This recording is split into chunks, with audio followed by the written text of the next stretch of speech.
There's thousands of videos, guides, and books out there swearing they all hold the secret to help you learn a language faster. Language learning advice is kind of like diet advice. There are infinite snake oil salesmen who are going to promise you the world. Just download this one app or learn this one quirky mnemonic technique and you'll be fluent in Chinese in a week. But just like diets, there are no shortcuts when it comes to learning language. The cold, hard, boring truth is that it takes a lot of hard work, persistence, and confidence. And getting to fluency takes many years. I believe that the key to achieving your language goals is to accept these realities and make your peace with them as soon as possible. If you set realistic goals and don't go too hard on yourself, you're much more likely to maintain your motivation. Sustainable habits also lead to cumulative progress that really shows over time. And you may well surprise yourself with how far you've come when you look back. I've been a language teacher for over 5 years now, and I've myself studied 7 foreign languages, only about 2 of which I speak fluently. I started teaching myself Icelandic about 15 years ago and delved into Danish, French, Polish, and Scottish Gaelic along the way.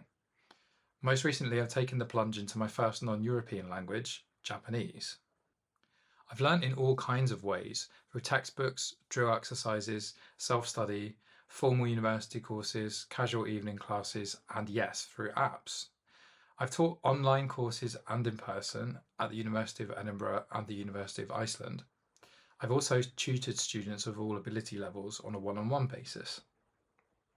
The advice you'll get in this video is based on all the experience I've acquired over the years, both as a teacher, but perhaps more importantly as a language learner. So let's get stuck in. My first tip is find out what your learning style is. Everyone's is different. As a teacher, I'd say I spend about a good quarter to a third of my time with students, teaching them how to learn. I suppose this is a sort of meta learning, and it's hard to do, especially if you're not coming from an academic background. In conventional language teaching, we measure 4 key skills: speaking, listening, reading, and writing. Almost everyone I've come across has a natural inclination towards 1 or 2 of these skills, and the rest they find tougher. This is natural, but in a classroom environment, there's often a bias towards specific skills that can leave some students behind. When you dip your toe into a new language, try and explore each of these skills early on to figure out which ones come more naturally to you and which ones are more of a challenge. In my case, I'm good at speaking and writing, but listening I find much harder. This doesn't mean I can't take my listening skills to a high level, simply that I need to support that learning with reading and writing.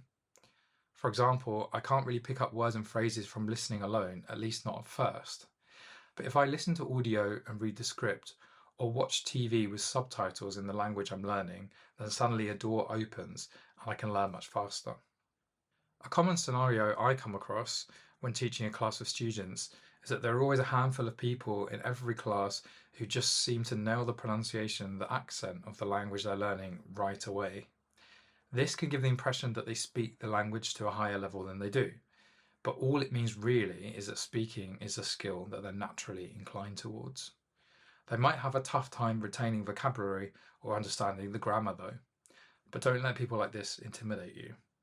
The conventional 4 skills model, which is very similar to the one used by the Common European Framework of Reference for Languages, which is that scale that goes from A1 to C2, does mask some of the other skills that you need to develop in order to learn a language. 2 that are worth mentioning here are understanding grammar rules and acquiring new vocabulary. I'll touch on grammar later in the video and why it's just so important to making any real progress. So for now, let's just deal with vocabulary acquisition. This is actually something that I struggle with a lot, especially when it comes to vocab that tends to be a bit more abstract, like adjectives. For some reason, I learn verbs and nouns just fine. There really is no shortcut to picking up vocabulary. It's a simple case of exposure and repetition. You just need to see the word enough times for it to stick in your brain. What helps a great deal though is learning vocab in context. The context aids memorization and recall.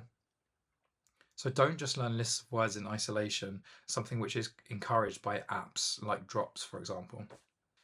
Learn how to use the words in a sentence. Write some sentences of your own. Try the words out in a conversation and they are much more likely to stick. I feel like I could do a whole video about learning vocab, so I won't dive too much deeper into this topic here. If this is something you'd like, let me know in the comments. The point I do want to make here, though, is that you need to figure out which way of learning vocab is most effective for you. For many people, a physical notebook where you write the words down as you come across them works best. But you also might find an app like Memrise helpful, as you can drill new words on the bus to work, for example. I advise a cautious approach to apps, though, which I'll talk about later. Okay, it's time for my second tip, setting yourself realistic goals. I think it helps to start with your overarching long-term goal. I call this the driving force. Why are you learning this language in the first place? Is it because you like the culture and want to dive deeper into that? Are you doing it for the love of your life and you want to communicate with their family? Will the language help you at work and advance your career? Figure out what your driving force is, because that's likely to be your source of long-term motivation. It's what you'll think about when the going gets tough, when you feel like you're not making any progress or even sliding backwards. And trust me, that is going to happen. You might have seen some graphs going around online that plot a curve showing how your motivation to keep learning goes up and down over time. At first, during the honeymoon phase, you're super motivated and making progress is easy because every day you learn a word that you didn't know yesterday. Over time, your motivation tapers off as you realise this is going to be a much bigger project than you bargained for. You start to get frustrated, plateau, and maybe even give up at this point. If you can break through this barrier, though, then your motivation will start to recover as you unlock new skills, can express yourself more, and get back on track towards fluency. Often, people go through several cycles of gaining and losing motivation as they break through barriers, only to find the next one even harder and more insurmountable. This is completely unavoidable and something you need to try and make your peace with if you want to make real progress. So how do you overcome these barriers? Well, once you've set yourself a long-term goal, you need to give yourself a realistic amount of time to achieve it. Don't expect fluency in weeks or months. The reality is that for almost everyone, this takes many years. How fast you'll reach your aim also depends on how much time you dedicate to your language. If you can only spare an hour a week, it might be a decade before you achieve your goal. If you can put more time in, you'll get there faster. The next thing is to set yourself readily achievable short-term goals. This could be something like, before I go on holiday to Japan next month, I want to learn how to order a coffee. Travel plans are a great motivator, by the way, because they give you a fixed date when you know you're going to be exposed to the language you're learning. Deadlines like that can be super helpful for short-term goals. Other examples of short-term goals could include wanting to master a specific aspect of grammar or write a short story about your life. The thing about these goals is not to make them too ambitious. Remember, they're for the short term, so they should be doable in a number of days or weeks. Long-term goals span months or years. Setting realistic short-term goals means you're much more likely to achieve them, which will give you lots of little boosts that will have you climbing up the motivation curve rather than slipping back down it. My third tip takes me on to my favourite topic, grammar. You know, it's tough being a grammar nerd because almost everyone I talk to dozes off at the mere mention of the word. Many of us have latent trauma from grammar classes in school, especially those of us who grew up in English-speaking countries. People start imagining words like past participle and subordinate clause and feel a pang of anxiety. And a lot of English speakers have a feeling that they're bad at grammar because of their bad experience from school. I honestly feel that there's no such thing as a bad language student, just bad teaching, and English grammar is taught appallingly. The truth is that everyone already knows grammar. You know the rules of your native language, even if you'd be hard-pressed to spell them out. If you're an English speaker, for example, you just know that how is it called is wrong, even if you understand what someone means when they say it. The thing is that you acquired your first set of grammar rules unconsciously, through absorption. Your sponge-like child brain just picked them up from your environment. You never sat down and learnt them from a book. Well, until you're older, that is, and you were taught things like, never end a sentence with a preposition or never start a sentence with and, even though you've been speaking like that your whole life. Really, none of those rules are about grammar. They're about teaching a particular kind of style, in particular written style, that was kind of magicked up by Victorians obsessed with Latin. What grammar really is the glue that holds a language together.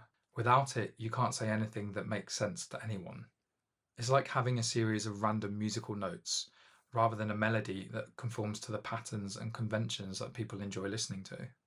Grammar is often neglected, in part because of people's reluctance to learn it, but also often because teachers don't like teaching it. And the worst culprit here is apps like Duolingo. They often go to great lengths to avoid explicitly explaining grammar rules, instead hoping that you'll pick them up through observing patterns. Children learn this way, but this is something that's very hard to do as an adult. Even if you manage to do it, it's very time consuming. Sometimes it's just easier to have someone explain the rule. Another common misconception about grammar, particularly if you're learning a language like French or Polish, is that it's all about word endings. English speakers find these scary because we don't have many of them ourselves. But grammar is much more than that. It's about the order you put the words in, what sentences you can and can't say, how you say yes and no, and hundreds of other things. We often take these things for granted though because they're less visible and less alien to us than seemingly endless declension tables. In fact, there are plenty of languages that don't have any endings at all. Explained properly and given adequate context, grammar can be fantastically fun to learn. People with engineering type brains seem to love it in particular. There's often a logic and an underlying system to delve into, although of course in any language there are exceptions and in some seemingly more than others. Grammar is your toolkit of rules that you need to build more complex sentences, express your thoughts and feelings, and go beyond just memorized phrases. Learn to embrace it and you'll make your life much easier. My fourth tip is also perhaps the most controversial one. Recent years have seen an explosion in the number of language learning apps out there, spearheaded by the breakthrough popularity of Duolingo. If you spent any amount of time seriously learning a language, you've probably tried it and come across other apps like Memrise, Babbel, Drops, Anki, and more. So here's where I get on my soapbox, and I'm afraid Duolingo is going to be once again the target of my wrath. The promise of apps like these is great. They provide a colourful learning experience and a low barrier to entry. All you need to do is download an app and off you go. You build up XP, you start a streak, and you feel like you're making progress, but how much are you really learning? There's nothing inherently wrong with the idea of a language learning app. Smartphones can be a great medium for language-based experiences. In the case of Duolingo, though, they've gone too far down the road of gamification. Their goal is to keep you using the app, what's known as engagement, but I would question how much they really care about your progress as a student. I've seen countless people, including many of my students, tapping blindly through exercises just so they don't lose their streak.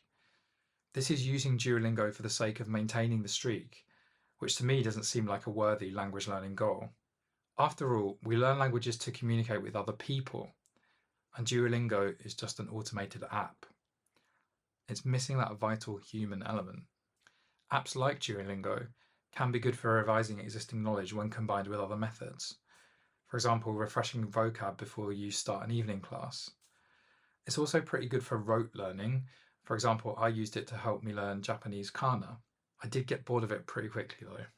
The real point I'm making in this tip is that app-based learning shouldn't be the only method you use if you're serious about learning your language. Apps can only take you so far. If you have access to them and can afford them, courses and tuition are the gold standard.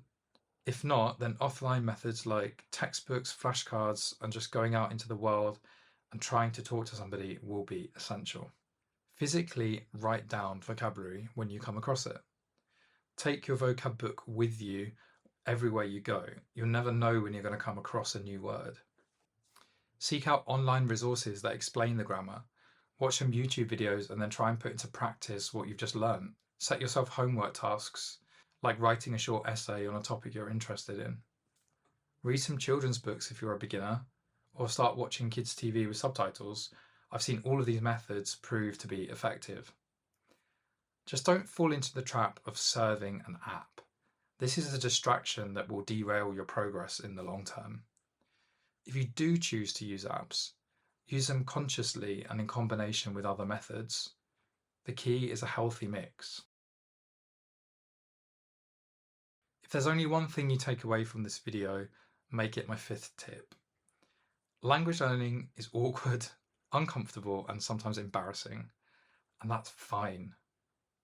You're doing something complex, often in a culture you don't fully understand, and you're doing it with people who've been practicing their whole lives, i.e. the native speakers. One inescapable truth about language learning is that you are 100% guaranteed to make a fool of yourself at some point.